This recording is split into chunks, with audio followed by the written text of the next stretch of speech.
Okay. Can you hear me? Yeah.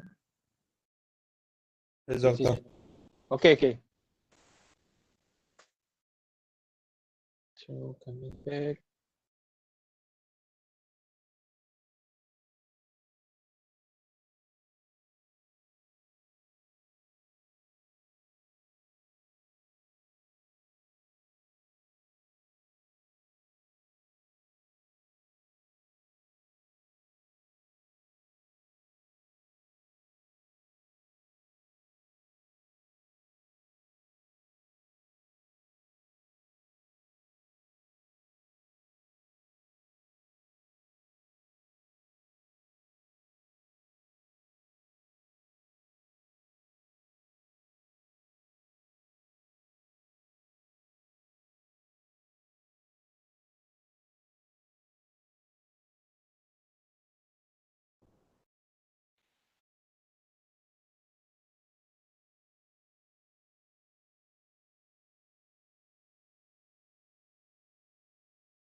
Right. So this is MEEM1753 advanced instrumentation measurement. So basically this is a 3-credit subject, okay, meaning that we should meet at least 3 hours per week. Okay, due to some issue, time zone issue, okay, with other students who are back in their home country. So we move the class today, stretch it until 5. But today I have other meeting at 4:30. So this class is scheduled to basically stop at 4:30. Okay. Later also in this class, we will discuss on the assignment, the implementation of the assignment. Okay, we'll explain on the assignment and show you the guide. Okay, on the doing the assignments. So I have finalized the assignment flow. So I think last week I have presented the course outline. So the course outline or course information of this, the course information is available at e-learning. You can check at e-learning, see the content, okay, of this subject. So basically, you are MEEM student. So there's slide or additional content to the syllabus. Okay, we will see that new content in chapter 3, new as compared to the last version of the course. Okay, same course, we had a curriculum revision. Okay, so we add more topics into the course. Okay. And also I am updating the slides. So if you go to the e-learning, so I compile the slide into lesson. Okay, lesson, and this is basically lesson 2, and then the updated version of the slide is underneath. I put under the old slide or old lesson slide, so you can check. Okay, so whatever we are discussing today is based on the new content or additional content. Okay, so we come to because our course itself name measurement. Okay, measurement. So basically, measurement and instrumentation, that's the name of the course. So we need, okay, most of you have learn about instrumentation and measurement. So this is a very important topics or technology in any kind of process or manufacturing or industry. So there must be some kind of instrumentation and measurement. Okay, so usually any company or manufacturing, the total cost of instrumentation and measurement always be half than the total cost. Okay, so basically technology of using instrument to measure physical and chemical properties of an object is called as instrumentation. Okay, hang on, close. Okay. So, and any system it start basically. Okay, in any system, it start usually we start with input transducer. Okay, input transducer. So there's an input. Okay, which converts the form of the input. Okay, input can be in physical form. Okay, usually physical parameters like temperature or heat. Okay, flow. Okay, force, and then this input transducer basically convert the input that used by a controller. So this is basically an example of an instrumentation. So this is technology where we use to measure the physical and chemical properties of a physical and object. Okay, so that is called as instrumentation. To elaborate, basically this is what we call as an open loop system. Okay, but when the instrument are used for measurement and control of the manufacturing, in extent for conversion of treatment, okay, so it's called as process instrumentation. Okay, process. So whereas the control, and then subsequent there are plant, okay, and then there's a feedback. Okay, and this feedback basically from the plant there are outputs, and then the output is basically measured by an output transducer, and feedback compare with the input. Okay,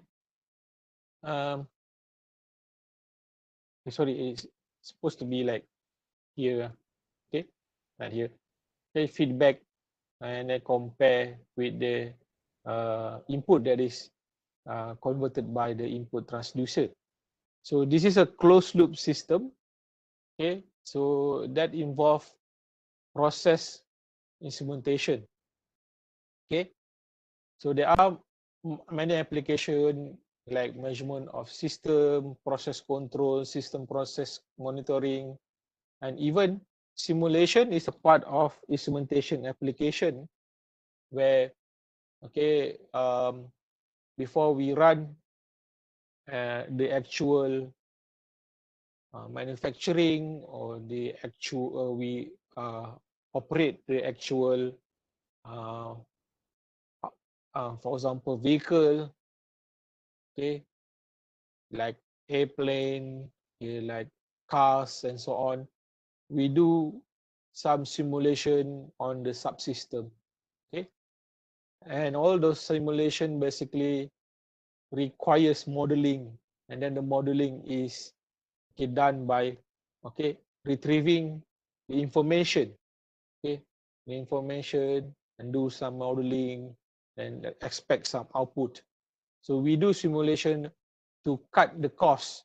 We cannot afford to think of all the possibilities, okay, and then create a sub pilot of the system, the actual, and then run it.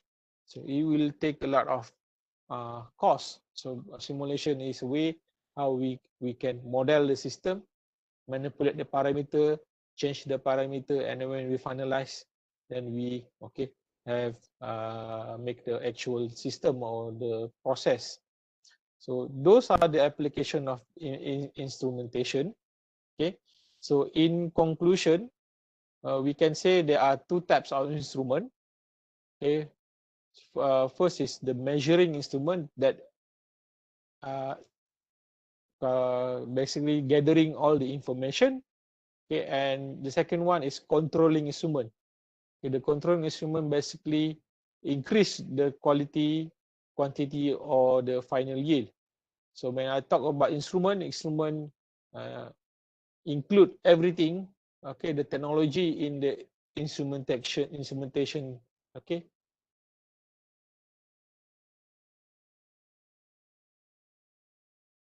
Okay, so basically, a measurement system analysis is a thorough assessment of a measurement process. Okay, is a complex system. Okay, that includes the element of transducer. Okay, in, like I said, in any system, there must be a kind of transducer. Okay, if you think of anything at even at the front of uh, you, for example, okay, your smartphone. So there are transducer like the touch screen. So those are transducer.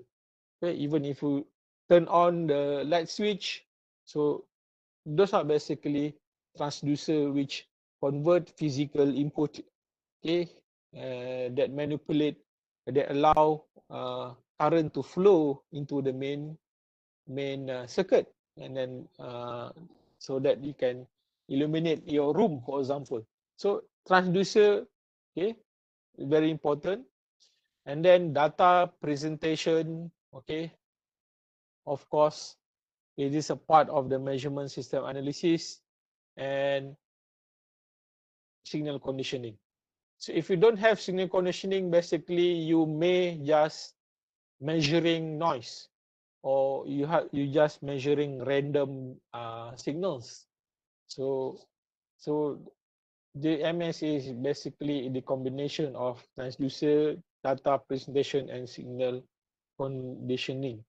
So it typically include a special design experiment, okay, to basically to seek to identify the component of variation in the measurement process. So you want to use the measurement system analysis to investigate, okay, certain situation or like measurement. So there are targets, the objective. Okay, there must be the motive of the measurement. So, okay, so the process, okay, so basically involve, okay, specially designed, like I said, experiment. Okay, so it can be broken into smaller element. Okay, okay, like the sensor. Okay, Okay, and then this sensor or transfer basically converts the physical quantity, okay, like light intensity, like flow, okay, velocity, force, okay, speed, and so on. So it converts the physical quantity into the signal, okay, into typically electrical signal. So because we want to send or the conversion or the converted uh, energy, okay, to a controller or to a system. Okay, so next, okay, will come a stage of signal conditioning. So signal conditioning is also important. Like sometimes the transducer or where the conversion is just a fraction of the input energy. Okay, like for example, thermocouple that converts heat, okay, into electrical signal. So the signal is usually in millivolts. Okay, and then you need signal conditioning to amplify, for instance. And it may also contain a lot of noise. Then you want to filter. Okay, then okay, and then yeah, signal processing is a part of the signal conditioning, but basically, then when you have the output, okay, you must have a termination stage or termination stage, okay, which is called the transmission or display. So you want your data, your output to be readable by the user. Okay, for the end user, like for example, want to know the decimal value on the display, or maybe want to record, okay, the output, okay, into uh, recording equipment, okay, like the computer, okay, and so on. So this is a typical experiment setup for measurement system analysis.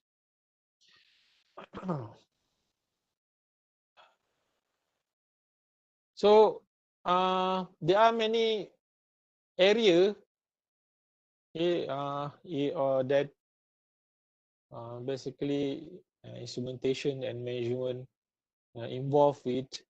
Okay, we can break down into like industrial electronic. Okay, it can be from food processing, okay, large and small appliances, okay, like your household equipment, vacuum, even the computer manufacturing, monitor. So the list is okay. Uh, go on, and even nowadays, especially we see the many very large effort has been put into pharmaceutical area, okay, to fight the spreading disease of COVID-19, for example. So the pharmaceutical company basically run very actively, and then they put an immense of work, okay, into find a solution or producing more like vaccine or research.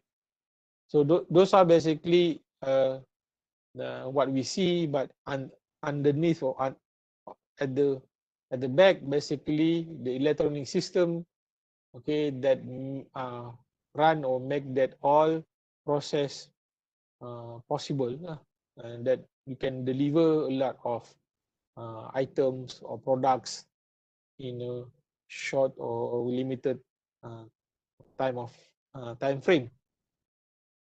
Okay, so this is an example like medicine production. We can change or we can suit this like vaccine. Okay, so there are many processes that involve. Okay, like for example, during the research. Okay, even during the research, it requires a lot of instrumentation. Okay, for example, if they want a trial group, okay, or they want to know, okay, even okay, how the vaccine, for example, react to human subjects. So they need the help of instrumentation that will monitor the health of the subjects or the volunteers. Okay, they need to know, and then they have a measurement like the blood pressure. They need to monitor lah the vitals, health vitals of the volunteers of the subjects. So even during the research, okay, requires a lot of instrumentation, and then if that done, okay, go to the chemical preparation. So need to know what is the best condition. I mean the optimized condition. Okay, to produce one chemical, how to prepare, how to properly, basically how to properly and safely prepare. Okay, uh, and then how to optimize the production. Okay, and how to make it yield. Basically, have to make it a better, more yield or output, okay, without compromising a lot of factors like safety, without compromising cost. I mean, you want to do it at the lowest cost as possible. Okay, and the preparation, and then come to packaging also. Okay, you need automation.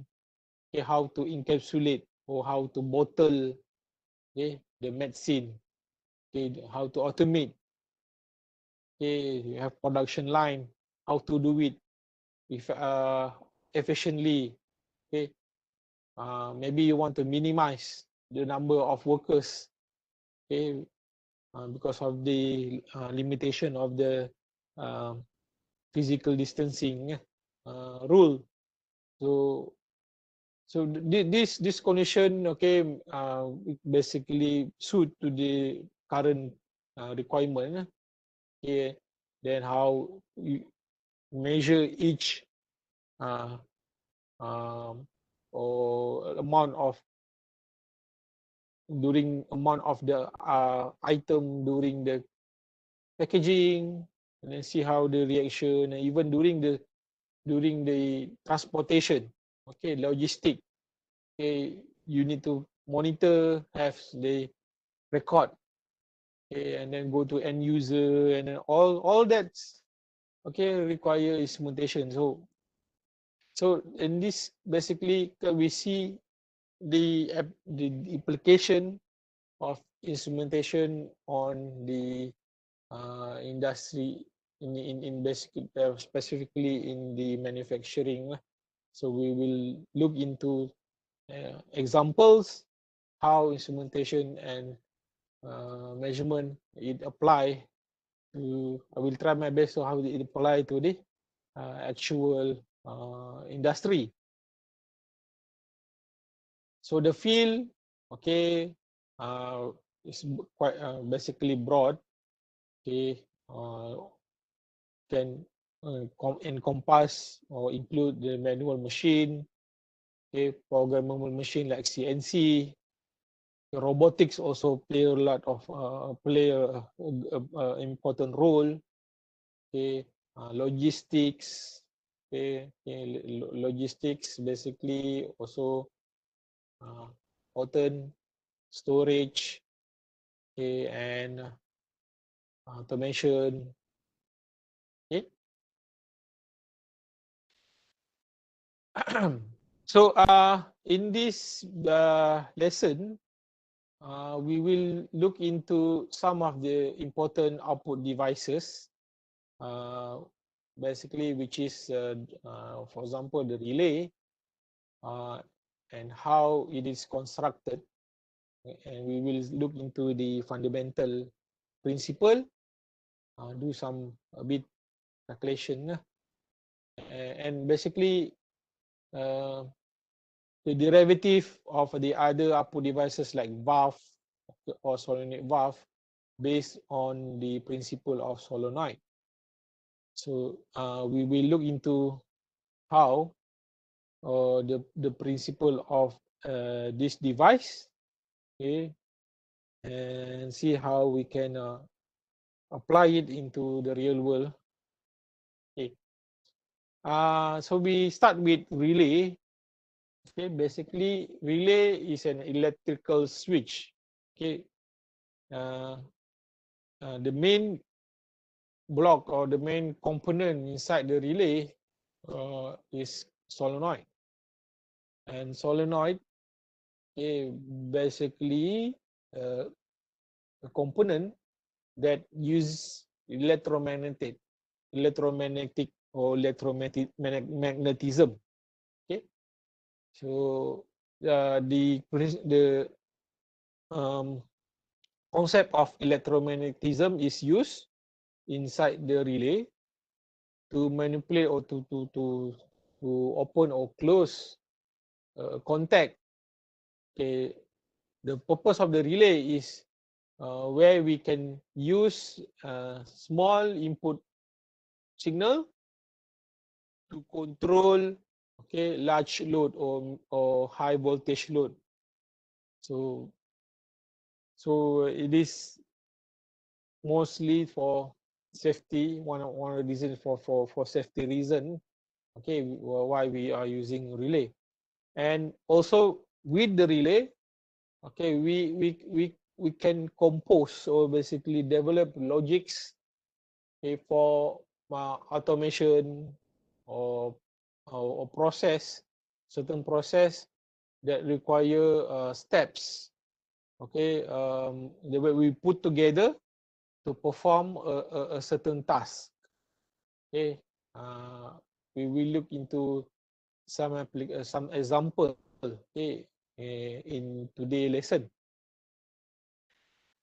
So relay logic can be considered digital in normally open or normally closed. Okay, normally the so normally open, okay, okay, logic, okay. So let's say we name as that x1. So x1, okay, by default is 0, and then we have normally closed. Usually there is a cross symbol on the contact. So by default, okay, the digital output or okay, is equals to 1 for x2. So that is normally closed. So I believe you all have the basic information on the relay. So this is just basically to refresh. Okay, and then from here we go on into the more complex examples and topics. Okay, we need to first know the solenoid. Okay, basically solenoid, it consists of a long conducting wire, okay, which is made by many loops, which are packed very closely with respect to one another. Okay, so there is no basically the long conducting wire is insulated. Okay, insulated. So when the loops, okay, are packed together, so they in between the loops there is no direct contact. So meaning that the current, okay, come in into one point and come out to another point. So there is no crossing current between the loops. Okay. So if we allow current to flow into, this is okay, the representation of a solenoid, the cross section. So dot represent the current that is coming out. X is the current coming in. So of course there is one okay part where the current coming in, and then there's one part where the current coming out. Okay, you can say that I1. So if we allow current to flow through the wire conductor, it will produce a file of magnetic field. Okay, so and then in the center, okay, so this is the direction of the magnetic field, and the magnetic field lines are packed uniformly in parallel inside the solenoid. Okay, but the flux is basically fringing, okay, and then make a closed loop.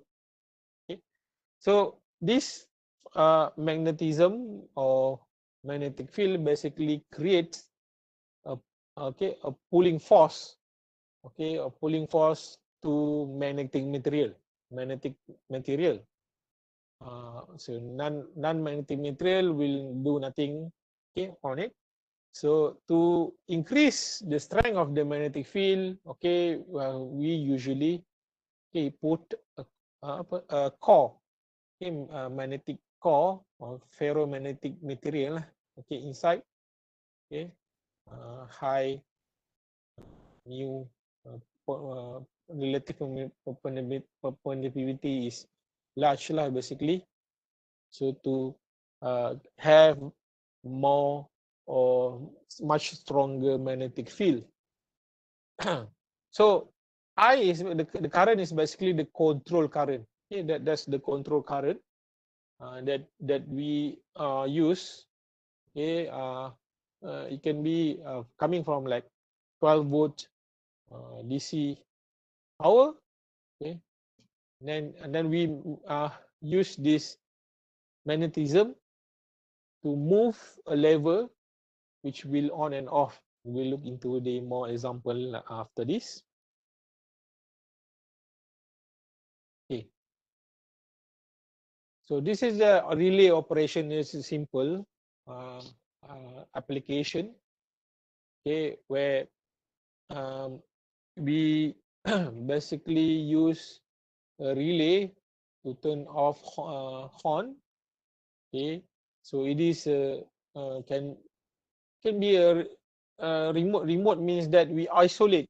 Okay, we can isolate the input. Okay, the input signal to the main signal. Okay, but in this case, the signal and also the control, the main load, and then the signal input, the input signal come from the same, I think the same load. So we see into other example, okay, where we can use electrical switch to control a high current load. So this basically electrical operated switch. Okay, like I mentioned, we allow current to move into the coil or the solenoid. Okay, and then we'll generate magnetic field, will attract, okay, a lever. Okay, a lever is a moving part, and then change the switch contact. Okay, so this is a very simple relay. Okay, I think you have seen it. Okay, so in this relay show the how the contact change, okay, from normally open to normally close. Okay, normally close is the default connection. Okay, when A and B we allow current, so we basically magnetize. So due to the magnetization, it will pull the lever. The lever is also magnetic, and then change the switch from the contact point from normally close to normally open. Okay, right.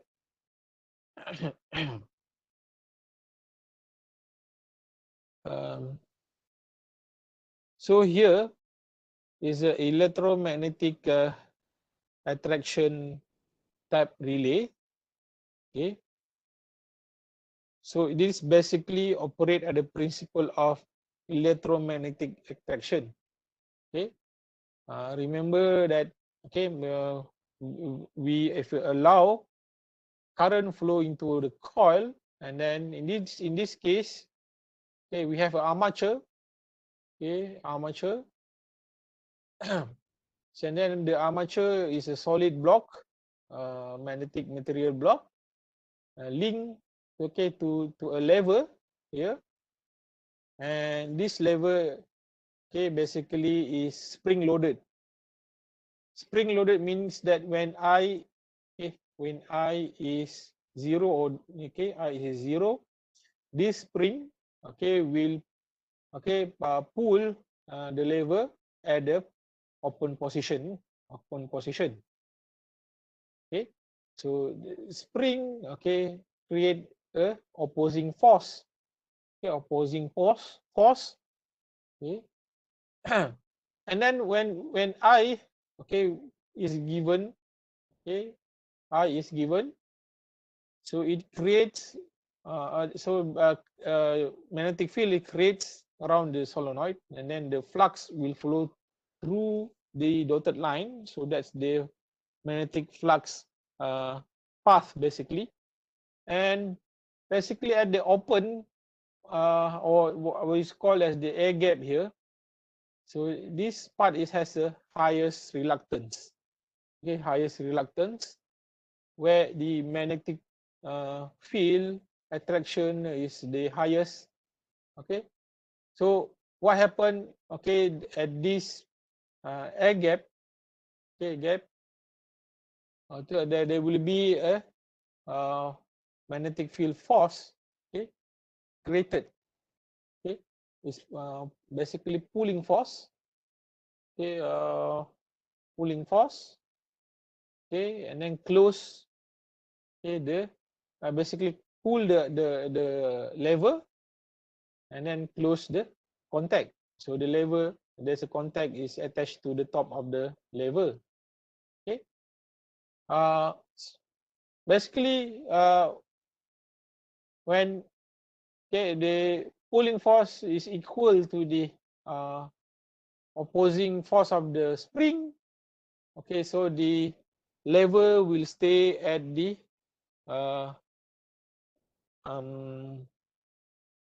will stay at the position, or stay at the position,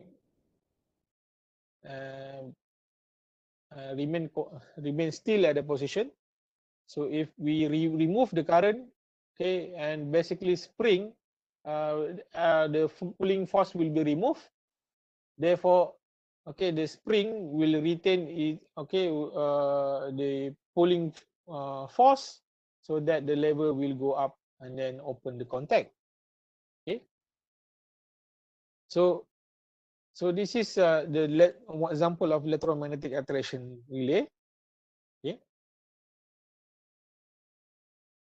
These are more examples, where we can see of the how the relay is used to control high load devices.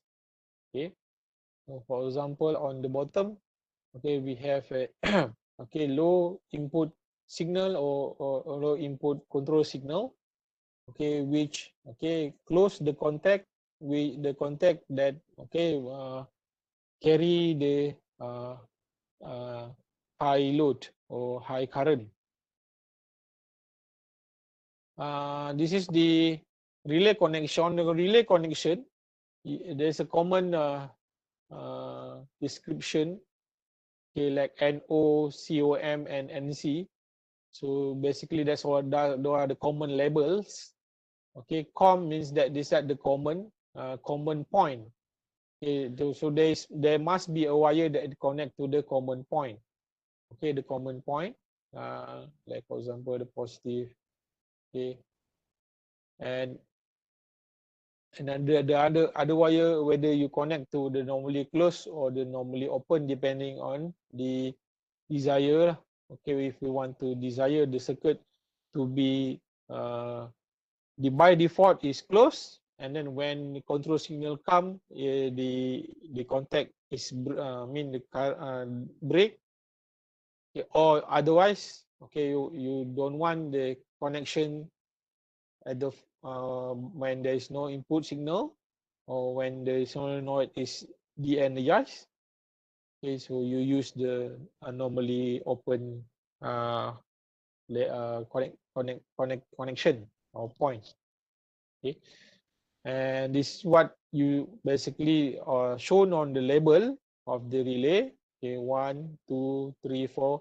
1 and 3 is basically the point connection for the input current. 2 and 4 basically the load or the connection of the contact. Okay, okay. So when the relay is off, again there is off, the solenoid is de-energized. There is no magnetism, so the level stay at its default condition. Okay, no voltage is on or no load or turn when there is no voltage present on the load side. But when the load or when the input signal is on, so the meaning the control signal is turned on, there will a load on the or there will be contact or close on the load side. Okay. This is the when by default it's normally open. Okay, and this is when by default it's normally closed. I think it's not very. I mean, I believe you have seen this information. Just want to show you to refresh your knowledge. And sometimes, okay, relay come with 5 pins. 5 pins. It basically have both of the normally open and normally closed contact. For 4 pins, so you have to check. You have to check the data sheet or the component. Okay, whether it is normally open or normally closed. My experience, okay, for contact relay, they normally open and we can find normally closed, but for solid state relay is a bit difficult to find normally closed. Okay, normally closed solid state relay. So this is the identification. I want to go there in details.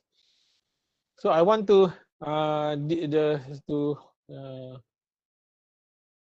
show or discuss on how to design, okay, a relay. So this is called as the what basically is what you call as the Clapper type relay, where 2 points change at the time. Okay, so in this case, so this is basically a relay, a Clapper type.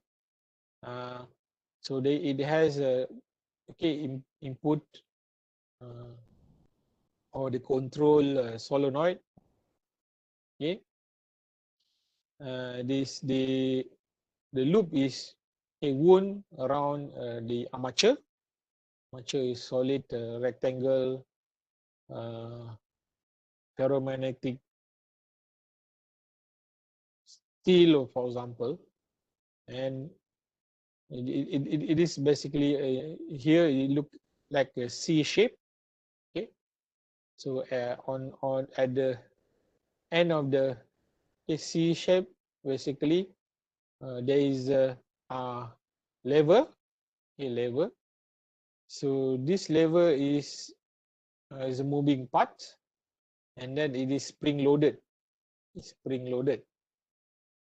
So when I okay, or when we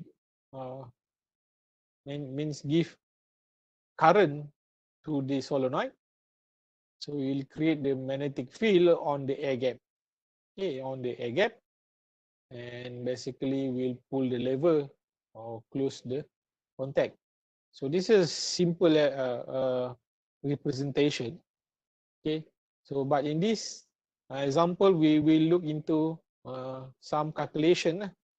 Okay, so in this case, the number of turns is 800, And then the cross section of the coil, okay, basically 5 centimeter times 5 centimeter. So we will to design, see on the calculation and figure out through the calculation how it works. Okay. So in this example, we need to find the inductance on the air gap. Okay, on the air gap. Okay, the first step to see how it works, we find the inductance of the air gap. So basically the inductance, okay, proportional, okay, to the permeance. Okay, permeance, okay, and it's basically the inductance is equal to the square of the number of turns multiply with the permeance. Okay, and the inductance we calculate at the air gap. Okay, at the air gap, and you see these are two air gap. Okay, the air gap on the top and then air gap at the bottom. So we need to consider both air gap. So why we just calculate the air gap? Because this is the point where the permeance or the reluctance is the highest. Okay, so those are the that creates the pulling force. Okay, and and the permeance formula is equivalent to mu0 mu r a, okay, over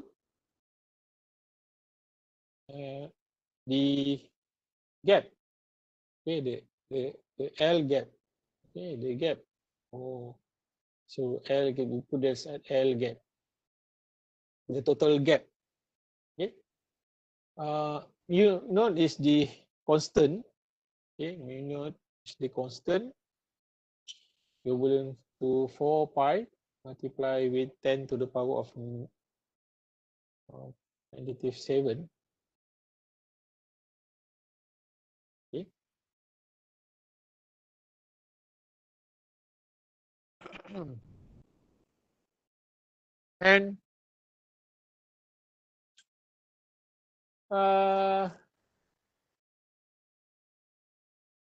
And next we need to know the cross section of the coil, cross section area of the coil. So the cross section is 5 centimeter times 5 centimeter. But we need to convert that into meter. Okay, that convert that into meter. So basically 5. In this case, we have 5 centimeter. 5 times 10. 10 to the power. Okay. Then also, okay. So that we need to find in meter. The relative permeability. So because air gap, okay. So the air gap. So this basically air. The relative permeability of air is equivalent to 1. Okay. Right. And the L gap or the total gap is basically x plus x to x. So in this case, the x is 0.25. So we get 5, basically 5 centimeter or 5 meter. Okay. Because we need to find the unit in meter. Okay. So if you calculate that, the permeance, the permeance is if my calculation is 6.28 times 10 to the power of 7. Okay, that's the permeance. So the inductance This n square multiplied with the permeance. So you get 800 times 800 times 7. So you get 0.402 Henry. Okay. So that's first step. We get the inductance. Okay, the air gap. Right. So let's have a basically 5-minute break. 5-minute break.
Okay, let's continue. And next, okay, in the design of the Clapper type electromagnetic relay, so we need to find the energy stored, okay, for a coil. Okay, find the energy store. So the equation for energy store in any magnetic field, okay, the energy. So the energy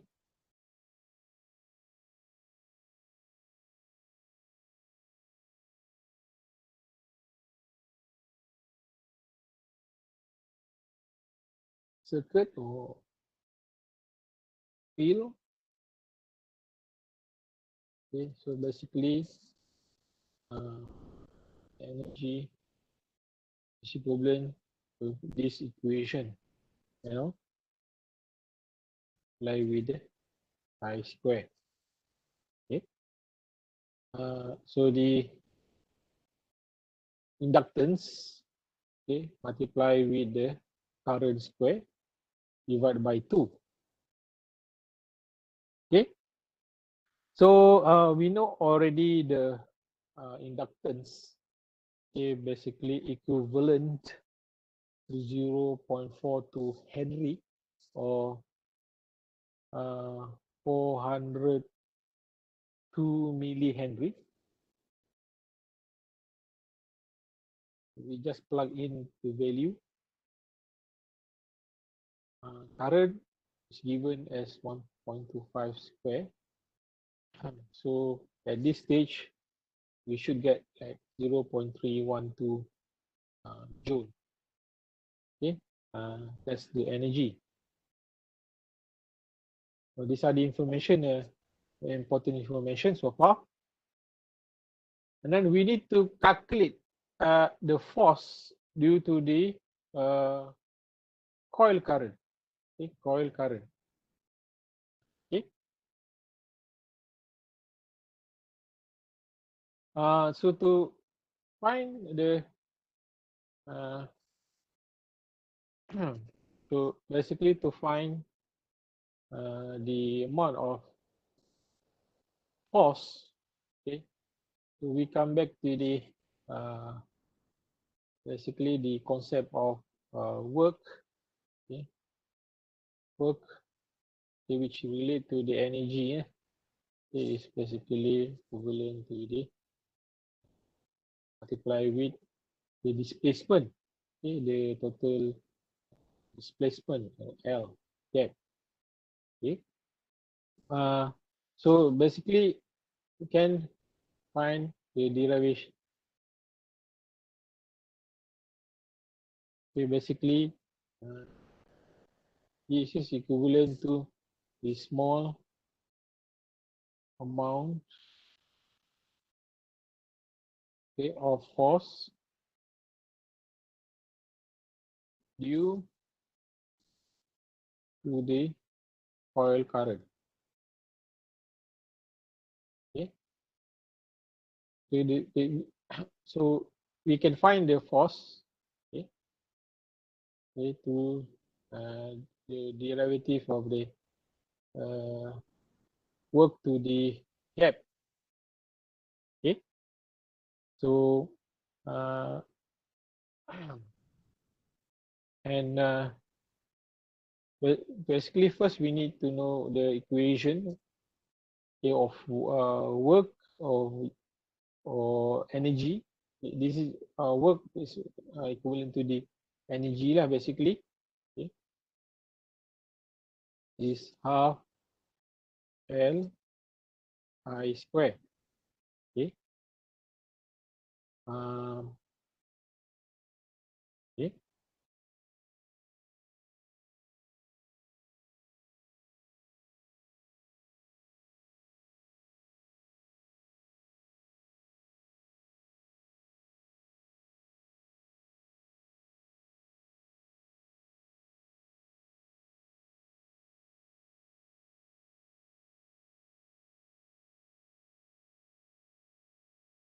N. Okay. So W is equivalent to, or this is basically energy, L I square. So W is equivalent to half N square fermions, I square, equivalent to, okay, and then we insert the fermions components, N square mu 0 mu R A over the L gap,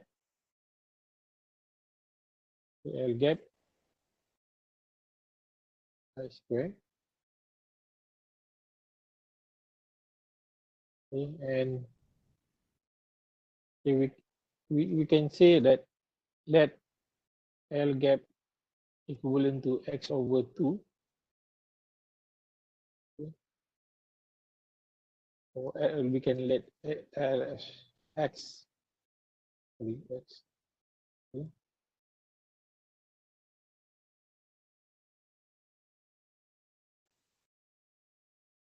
Okay. So we get half square multiply with 800 multiply 4 pi multiply 10 to the power of 7 multiply with the cross section area. Okay, multiply with I square over X. So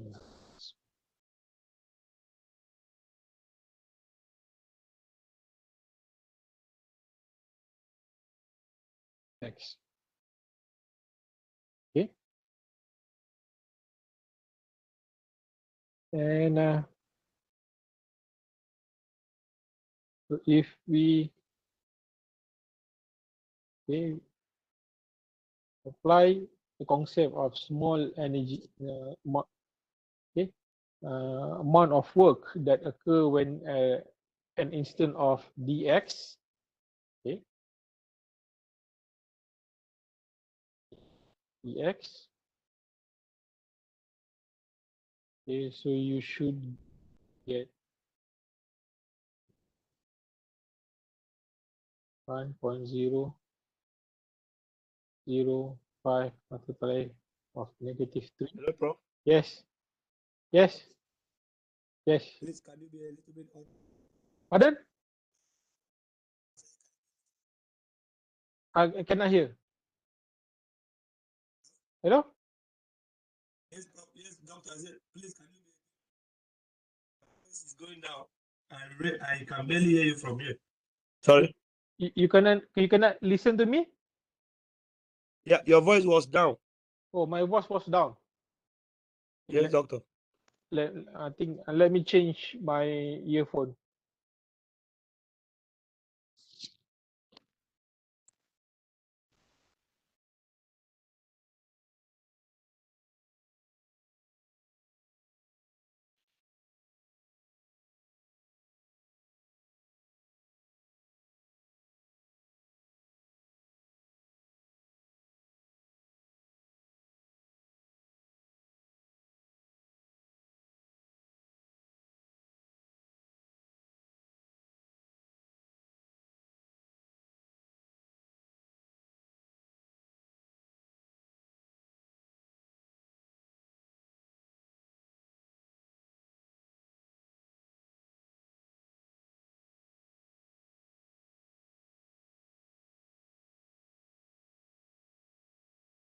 Okay, I think you can hear.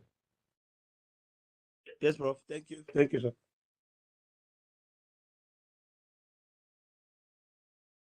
Okay, so now I think we need, so force is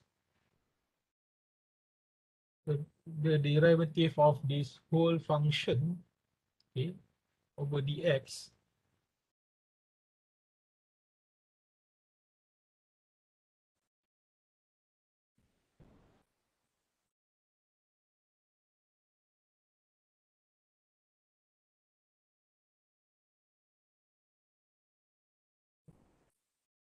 pi square. So you get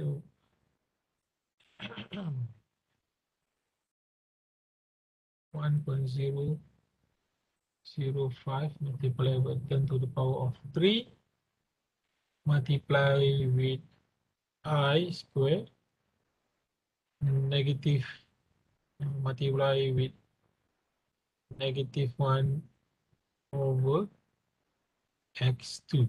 Okay, so so how do we get negative? First, okay, the term d dx 1 over x. So when you derive, so you get negative 1 x over 2. Okay, there's a negative sign there.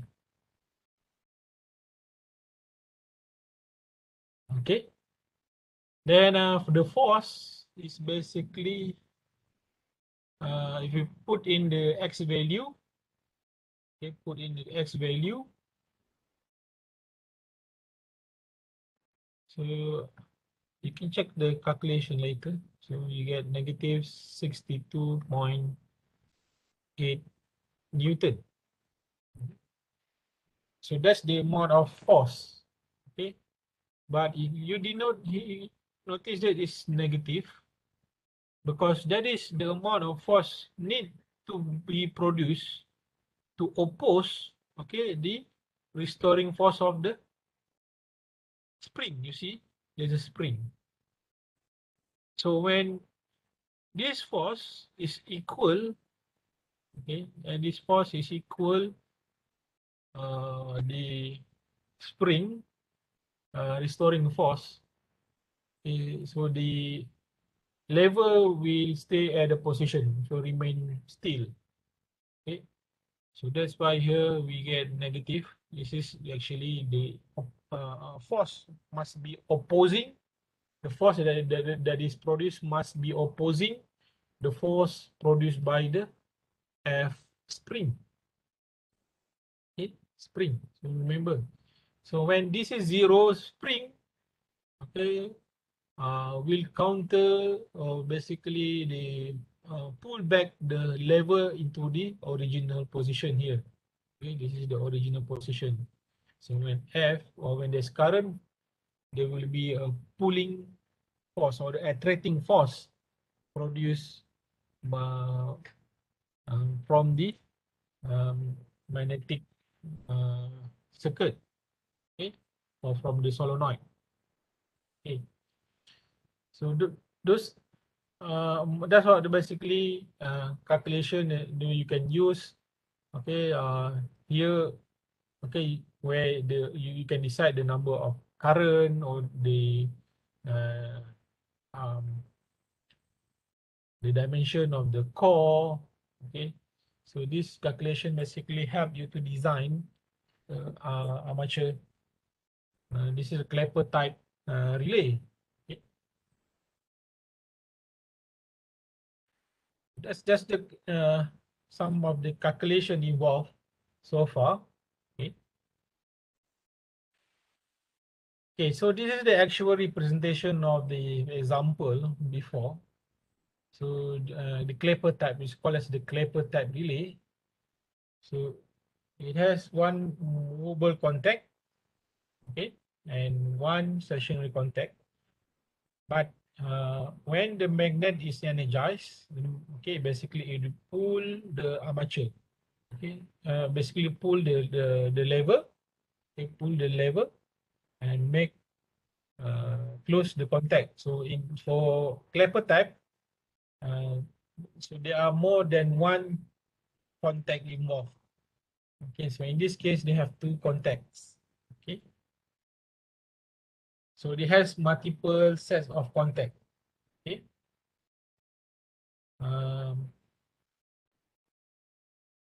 so the purpose or the advantage of have a Clapper type.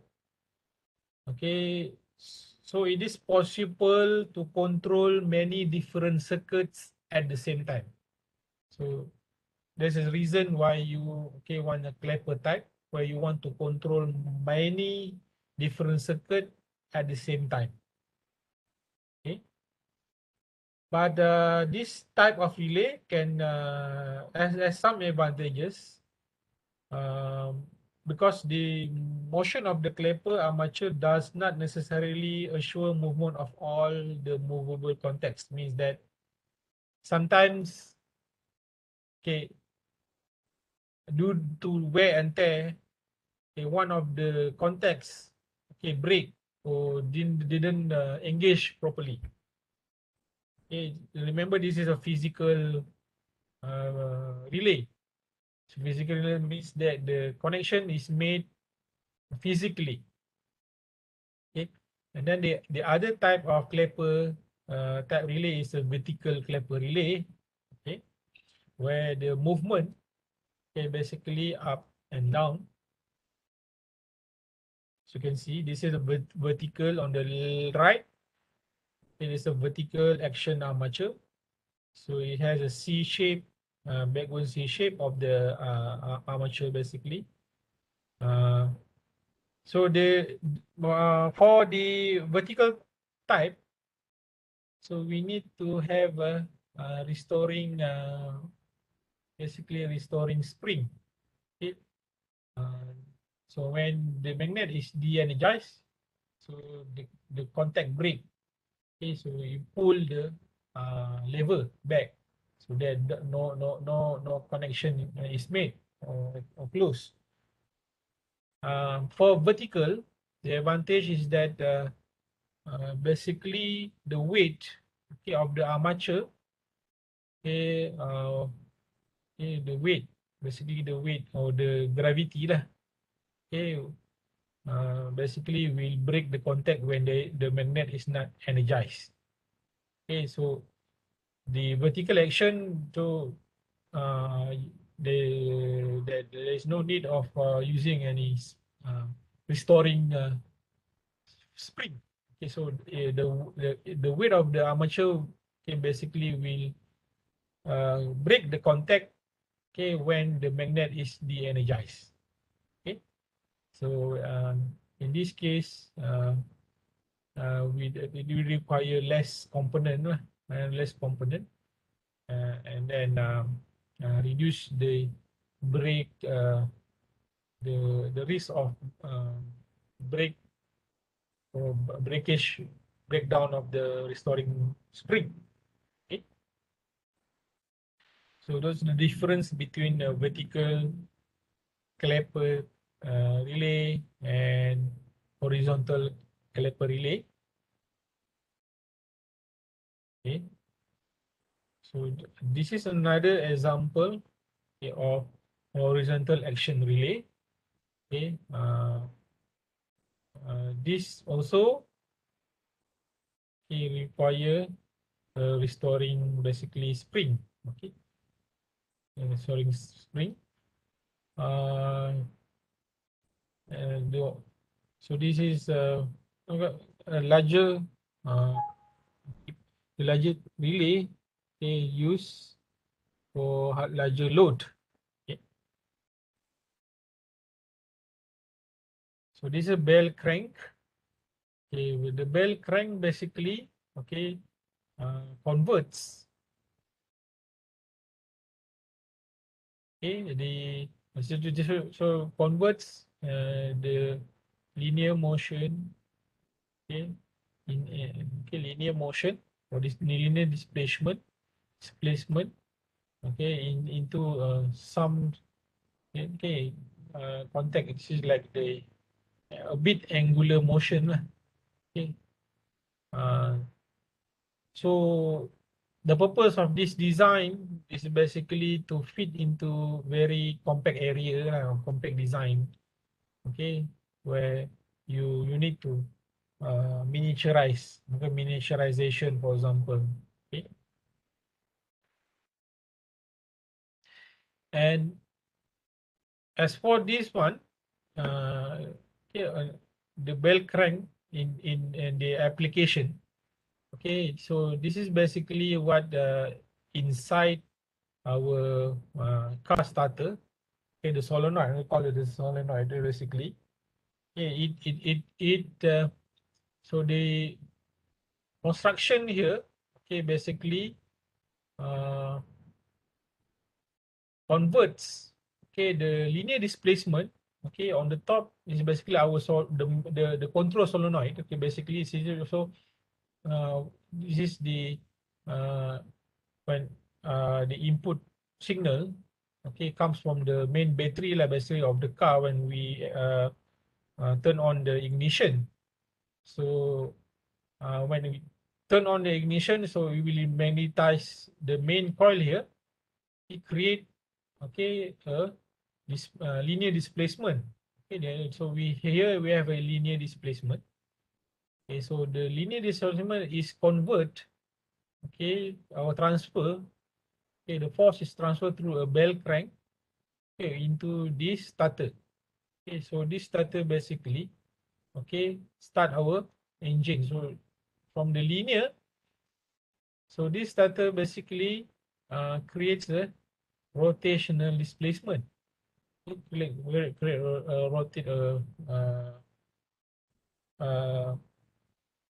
rotation, okay, 300 degree.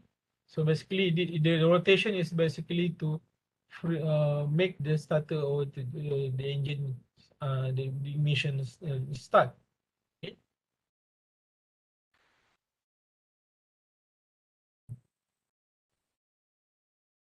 Okay, so in terms of the context, okay, like I have discussed before, there are no contact. Okay, normally open, say normally open and normally close. Okay, and then it can have more than one set of contacts. Can be combination of normally open or normally contact. Okay, and then of course there are various combination of relay contacts, contacts like 4-pole, single pole, 5-pole, and so on. For example, okay, there is a okay. Here we need to know the term pole and throw. Okay, the pole refer to the number of set of contacts, and the word throw is refer to the number of position or combination. So in this example, it has single pole and single throw. Okay, and this one have a double pole, single throw. Okay, single throw, but double pole means that there are two set of possible contacts and only one combination of throw for position. This one is single pole, is only one set of contact, okay, but we have double throw to 2 point or 2 position. It can okay, the contact, okay, can the lever, okay, can go to when one condition you can go normally close or normally open. And this one is single pole, single throw, double break. Okay, DB, double break. So it means that, okay, although they have only single pole and a single throw, but when you put a motion, okay, on the contact, okay, like for example we press, we will double contact, and then when we release the force, then it will make a double break. Okay, so there are other symbols of basically contacts which you need to know. Like for example, this one is a common symbol for normally open switch contact or just contact. Sometimes it's relay contact. It can be switch.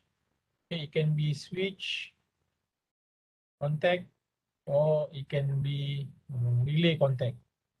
Okay. Okay, can represent either switch or relay contact depending on our this symbol lah. Okay, the one we want to use. And this is the normally closed switch contact. There's a cross slash on the symbol. And on bottom bottom left, we have a control relay. On the middle, we have solenoid. Okay, and this is a single pole, single throw temperature control. It means that the switch, okay, the contact condition is manipulated by the temperature, okay, by the temperature. So it may break or it may close depending on the threshold of the temperature. Okay, depending on the specification. Okay. And then here we have a single pole, single throw pressure control, where we discuss a bit in detail later. And this is single pole, single throw flow control, where the contact is manipulated by flow of the process. On the top right is manipulated by pressure control. So our pressure, it is called as the pressure switch. So what is basically a pressure switch? It is a mechanical, okay, or electronic device. In this example, it is basically mechanical. Okay, mechanical, activated by the pressure upon reaching a certain threshold or set point. So the contact will break or contact will close, okay, depending on the threshold of the pressure applied, okay, to the main part or to the pressure sensing element. Okay. The pressure switch, okay, can be made as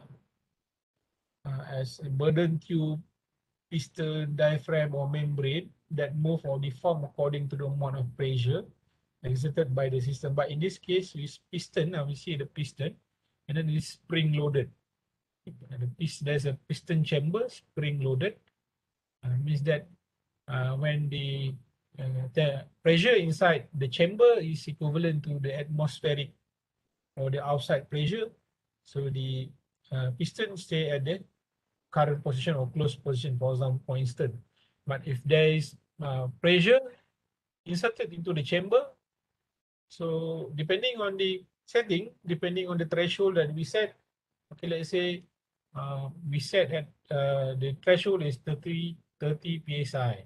Okay, if the inserted pressure, okay, is like more than 30 psi, okay, so the switch, okay, will break or will open, okay, if the switch is normally closed. Okay, so that's the pressure switch. Yeah, okay, one of the important component, right? So in the industrial logic circuit, we want to now we move on to the logic circuit. Basically, we have seen all the basic input and output of logic circuit. Yeah, for example, relay that we have design. Look at the design of a relay, and then the output can be motor, being motor, okay, and actuator. Okay. So there are a few terms that we need to revise, so we need to refresh, like the term input, okay, and decision and output. Okay. So basically, input is the link between the control input and the output. Okay. Decision is basically the logic, okay, the logic combination that make up the circuit, and the output is the part of the circuit that create or the action or manipulate the variables. Okay, we will take this an example. Okay, example of the pneumatic cylinder control. Okay, in this example, where we have a set of drill, where we use, we automate the drill to automatically create a hole to a workplace or a workpiece. Okay? So when a workpiece is placed under the drill, it will automatically energize the solenoid, which turn on the motor that extend the arm where we put the drill, and then when it completes the make the hole, and then press down and then make a hole. When it completes, we'll go back up. We'll go back to the original of the first combination. So in this example, this is the first condition, where the drill is upright.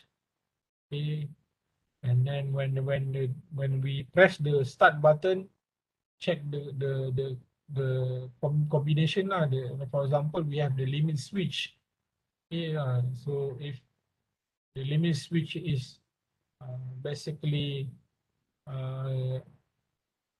giving high input, so meaning that the drill is at the first or the default position, and the system start to move or to extend the arm, extend the arm here, or so that the drill will press down, and then when it's pressing down, when it reach the LS2, then we drill the workpiece.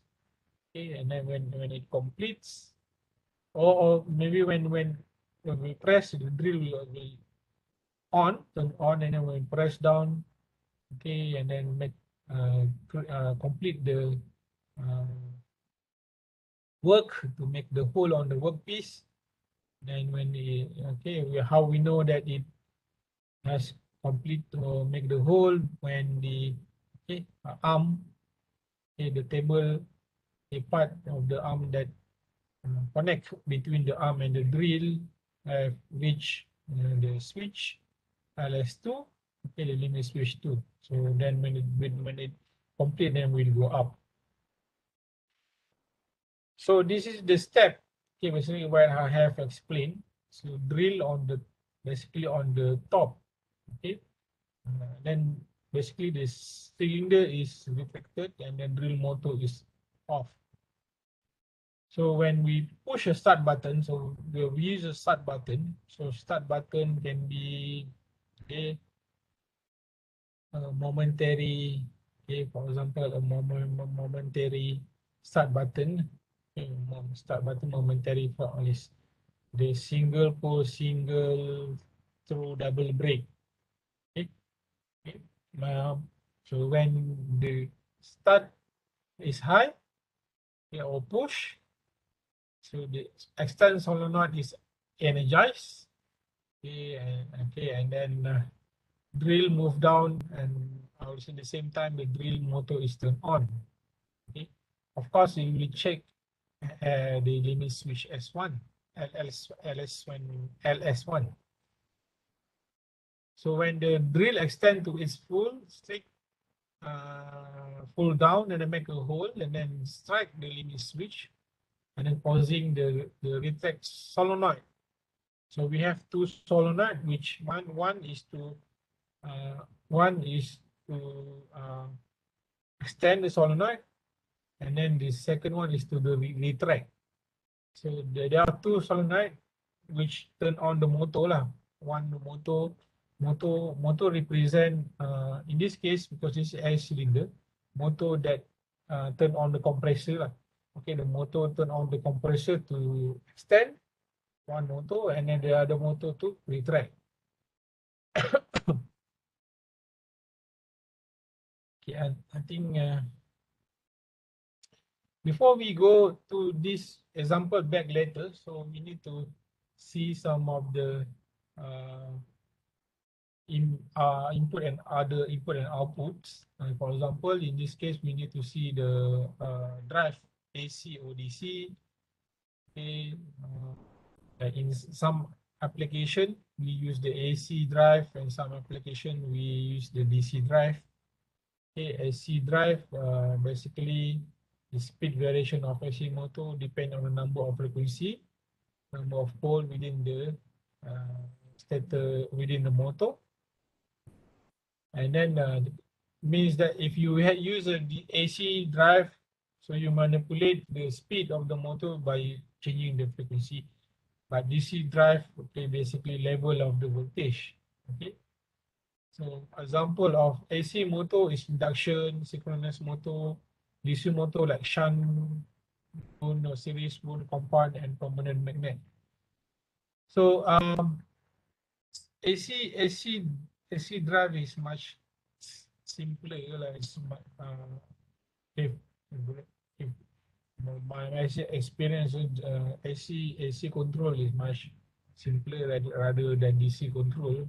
DC control requires a lot of conversion. Okay. Then relay, there are a few one things we need to know also about the variation of relay. Okay. So relay is the component or the input that we use to combine. We can use to combine and manipulate, okay, the logic sequence, okay, the equation to make a process or make a decision. So we have input, okay, the decision part, and then the output. Okay, the output mostly like motor or actuator. Okay, but relays, or as I say, basically we use is to okay, one of the and solid state relay is basically same function as the physical relay, but the solid state relay is based on semiconductor device. Okay, so we call as SSR, and then maybe like we have on our laptop SSD, or maybe we have SSD, solid state device, or storage. Okay, so that is based on semiconductor device. Okay. So solid state relay also one of the alternative. Based on semiconductor. Okay, we control the gate of a semiconductor device. Okay, small current, and then we manipulate the depletion region, basically and then combine the PN junction. Okay, and then we manipulate, okay, the gate or the PN junction, and then that will control the amount of current flow, okay, through the terminal. So solid state one option is relatively faster than the physical relay. So it is not based on mechanical contact. So most likely we will not hear any noise, or it will not generate any noise during operation, and then very resilient, means that it can work in the harsh condition. Even it can withstand a lot of vibration.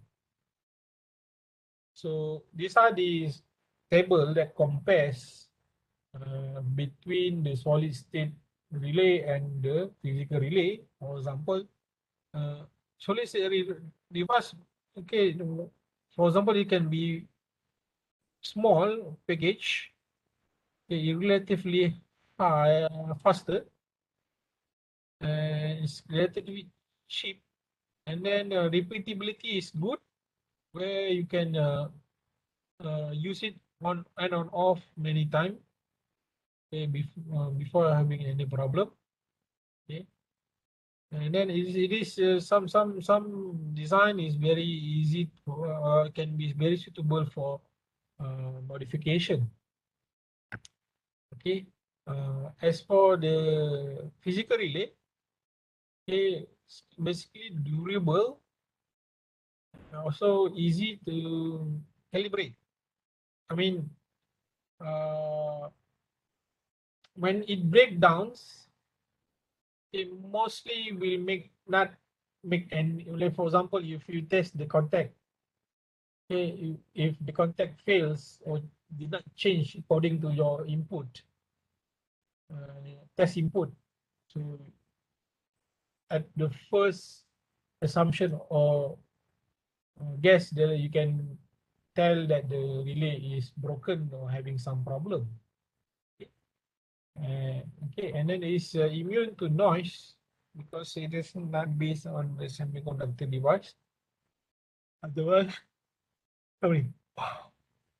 And then the disadvantages for solid SSR is difficult to troubleshoot. You can have many of hundred of SSR, but to find the exact problem is quite tricky. Yeah?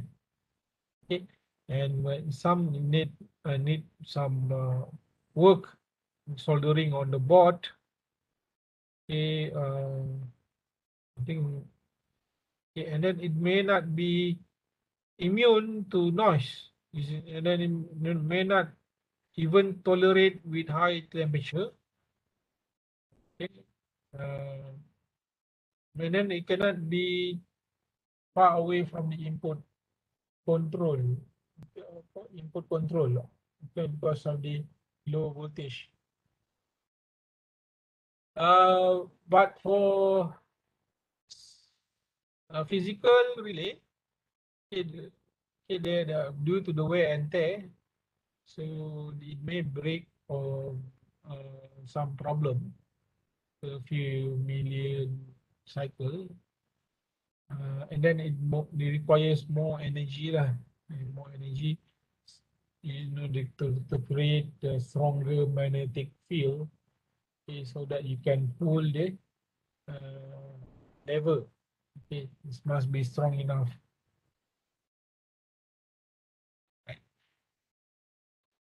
Solid state device. Okay, this is the example. Okay, in what happening inside the SSR is based on the semiconductor device. Okay, basically there are combination of PN junction. Okay, so the simple one is like this one is the semiconductor device. Okay, this is basically okay, two material, a P type and N type combined to make a junction. So this one is you use as to control the direction of current. Okay, just one direction. Then we can with a combination of P and junction into a different structure. So it can be used as a switch. Okay, or in this case we say relay. Okay, so they are like PNP, JFET, MOSFET, UJT. They both to manipulate, control current, control load current by manipulating the input current. So it's like a gate that control the amount of current. Okay. There are other like the thyristor, which is the silicon control rectifier, and also triac, okay, the SCR. So where they have, like, for example, the SCR have a gate where you can control the amount of output or cycle that come from the anode and cathode. For triac, okay, it can work both direction. Okay, like SCR only allow one cycle or one direction of the current flow. Okay. Then also you I need to refresh or recall the concept of amplifier. So it is the signal conditioning or part of the important signal conditioning. You remember the measurement system, okay, application. We need a signal conditioning. Okay, so signal conditioning is based on op-amp. Okay, op-amp. In this case, op-amp, you know the characteristic of op-amp. It is basically high input impedance.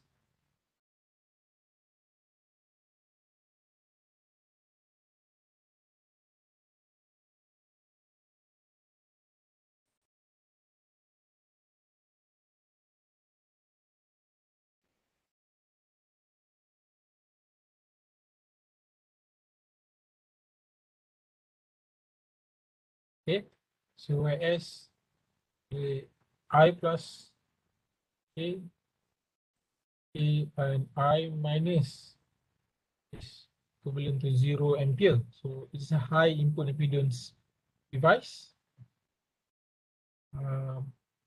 So okay, and let's say, for example, we can use the op-amp as an amplifier in this case. Okay, and in this case, V out is equivalent to the gain multiply with negative gain multiply with VI. Okay, so in this case, for example, input, we need to amplify the input to using some gain. Okay.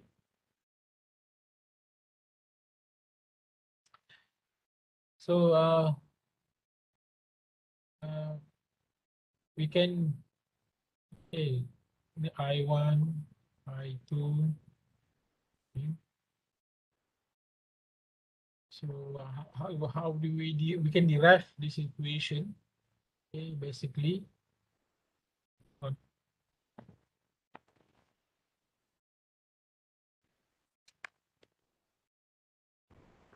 Okay.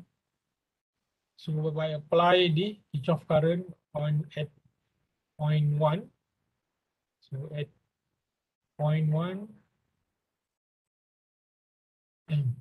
I1 equivalent to I minus plus I2. Okay, and then we know that I minus is always 0 because of the high impedance current. Because op-amp is a high impedance component. So we get I1 equivalent to I2.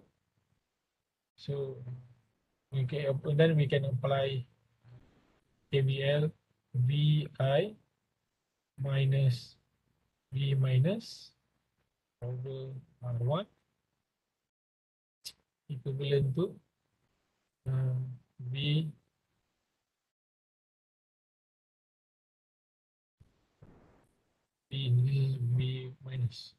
minus and V minus minus V output over RF.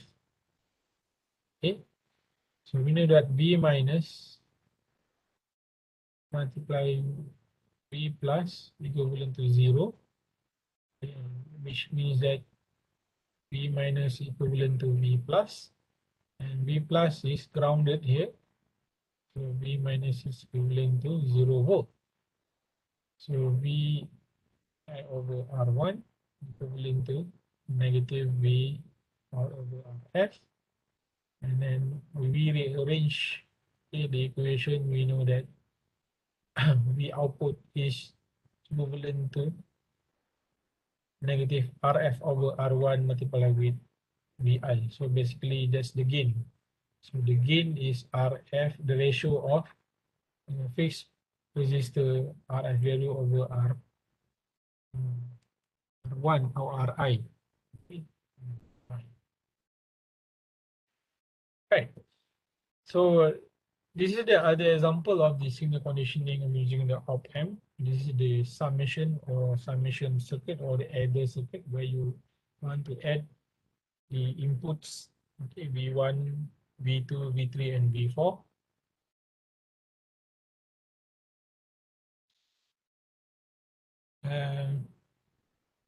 Then something is skip that one, and then gate, refresh the gate logic. So refresh the concept of gate logic. For example, we have AND logic. AND logic, okay, whereas the combination is basically x1 multiply x2 equivalent to y. Okay, so that's the product. Then is basically the inverse of AND. And then we have OR. OR is basically x1 plus x2 equivalent to y. And NOR is basically the inverse of, okay, basically. And in this one, we have the exclusive OR gate where the output, okay, will only be on or high when the arguments of the inputs are different. Okay, for example, 0, 0, so x1 is equal to x2, so output is 0.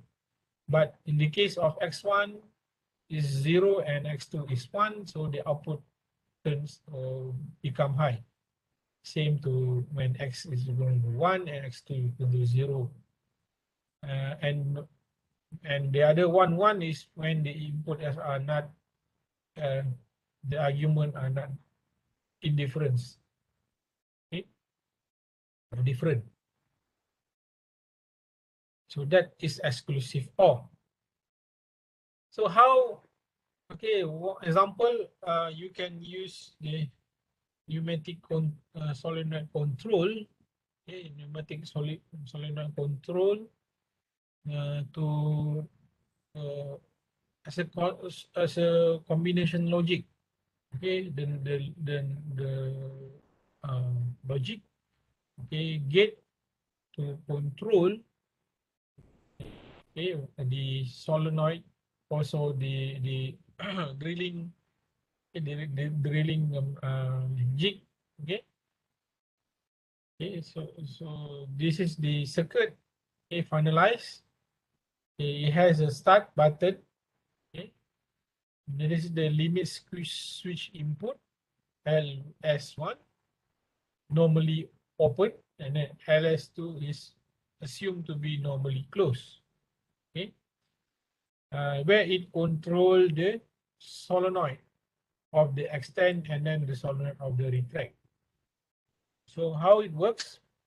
Stage 1, where it is at the position or the starting position. Okay. Before the start button is pressed. Okay, when start button is pressed, one, and then it LS1 is closed. I mean, because in this case is high LS1, so it give a 0 at this point, 0 output. But it checks the condition of the second limit switch. Second limit switch. But in this case, it doesn't matter whether what's the condition at the LS2. Okay. Then at stage 1 here, so the output is 1. So energize the extend coil. At this point, okay, basically is 1. Okay, and then this output is 0. So de-energize the retract solenoid. Okay, in this stage 2, where the output, okay, so the output here be feedback, okay, to the LS2. Okay, LS2 output is feedback to the LS2. Okay, And in this stage 2 is in between. So in between means that here, okay, this part is in between LS1 and LS2. So this is basically here is stage 2. So it moving, okay, between point LS1 and LS2. Okay. So meaning in stage 2, okay, the arm or the drill is still moving down, whereas the of course the drill is turned on at the same time. Okay, stage 2. So means that the extent will remain, okay, on. Okay, stage 3 when LS2 here is, okay, basically LS2 has received a 0. Okay, 0, where this is normally closed, so this 0. Okay, okay. And then okay, 1 1. So this okay, sorry, okay, okay, 1 1. So this result to 0. Extend and stop, and then the solenoid will retract. Okay. So this one of the logic using the context, relate context and logic combination.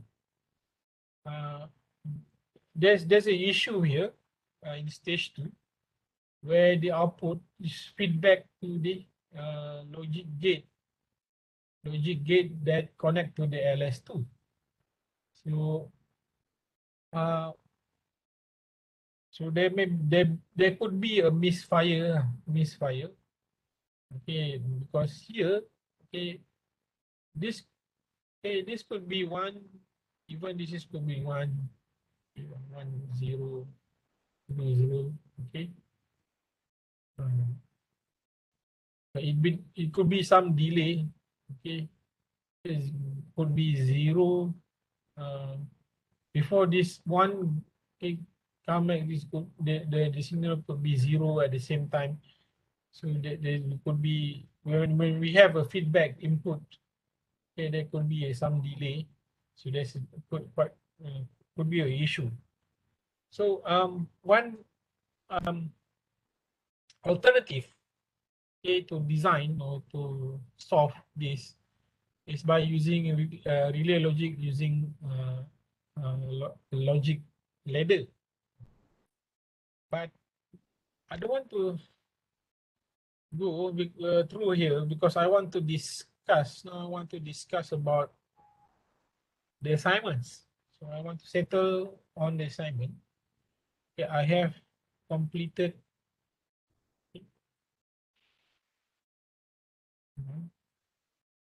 all the assignment sheet. Okay. Let me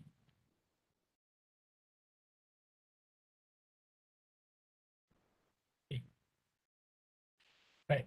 Let me share.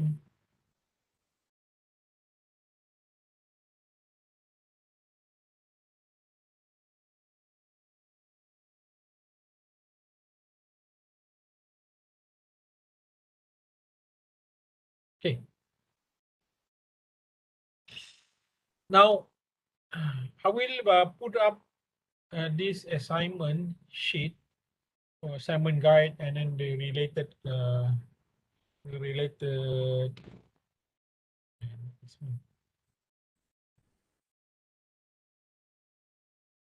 and then the related document at e-learning. Okay. Let me start with the group assignment guide. Okay. Okay, so this is a group group assignment.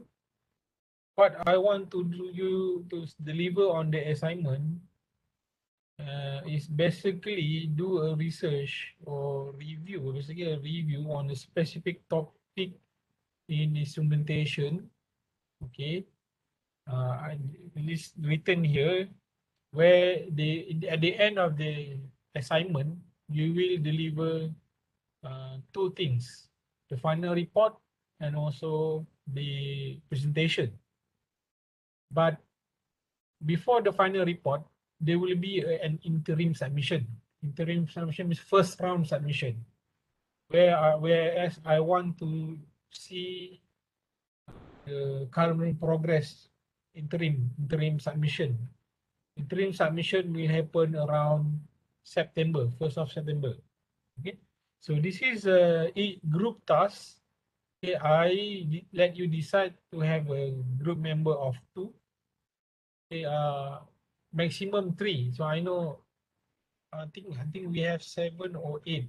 If we have 8 students, so that's fine. We have 4 groups. But if we have 7 students, so meaning that we must have 3 groups. Or 1 group will be having 3 students. So if the number is odd, so there will be 1 group having 1 extra member. So that, okay, so I will let you decide. So you need to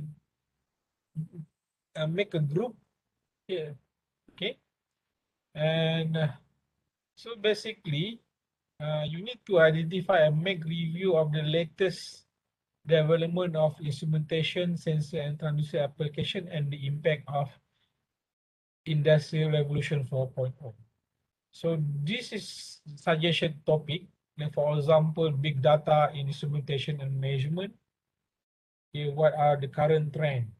What are the instrumentation involved?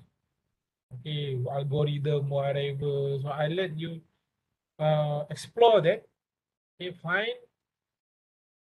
Okay, like the suitable topic lah. For example, measurement in smart cities, improving safety and healthcare, education, energy, okay, and military. So you find. Okay. So basically it's a review in a sense is basically a review. Okay, and then the review basically what you're going to do is each member, okay, you decide the topic, and each member must find at least 20 papers, right? 20 papers. More is okay, it's good. 20 good papers, and then you make a review, okay, and then the review, okay, this is some of the guide.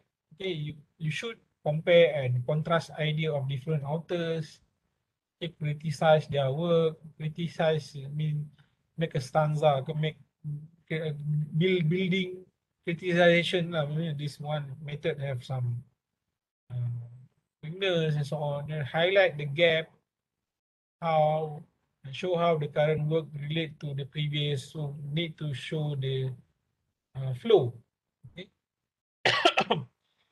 Then identify the problems, conflict, debate gaps, define the research area. Okay, and then question the result lah on the work. Okay, so you may review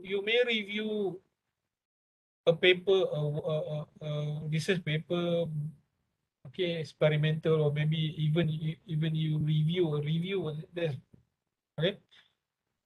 And there are 3 parts. Okay. And first is the assessment will be the presentation, and also there will be a report and the peer evaluation. So there will be peer evaluation where I will show later. Okay, and the rest I think you read. So the requirement, okay, this is the group member needs to at least in 1 group. Okay, and then the presentation scheduled to be on the 3rd January next year. And for the report, okay, there will be an interim submission. So you need to submit the first draft. I want to see how the progress. Okay, and then I will give comments and so on. Okay, and then the final after this. Okay, the presentation. Okay, I want maybe I will give more comments. You make correction, and then the final evaluation will come after 20th of January next year. Okay, and the technical paper. Okay, technical paper. So This is the guide of the technical paper. The technical paper, you can read the requirement, okay, like example of database you should explore, not limited to this. It can be TP sensor journals and so on, send direct. Okay, this is the same, repeating the same point in the guide. Okay. And then the published paper that you refer must be not too outdated. Okay, I put that between 2012 to 2021 lah. Okay, not too outdated. Okay, I think I want to change here lah. I think this. Tak apa, it's okay lah. Okay, 2020, 9 to 10 years, that's good. So okay lah. Okay. And then the report, he dislike the content. Okay. At least, okay, there's the content inside the report. Okay. But okay, and then the requirement, okay, for the report, okay, the format, for example, I have put the link where you can download, okay, the template. Okay, you have to follow the template. Okay, and then the plagiarism, okay, must be less than 30%, so not more than 30%. Okay, this is then just the rest. Okay, then I show, of course, I will, okay,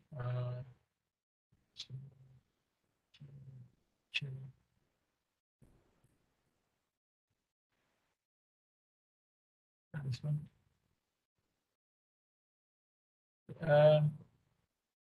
Group, okay, presentation. No, this is the report. Okay, presentation. I will show later lah. Presentation rubrics, but this is the report. Okay, the rubrics. What I'm expecting on the rubrics. Okay, and the final mark will be based on this rubric, so you are aware on how is my marking, okay, or my assessment, to be fair. And then a peer review, of course, okay, you will evaluate, you evaluate your team members lah. If you have, okay, you can evaluate your team members lah. Okay, so that I can know how the group is progressing. Okay, so this is the peer review form evaluation that you can use. Okay. So all this I will put in the e-learning. Okay, in the e-learning, whereas you can refer to later. Okay. So far, is there anything?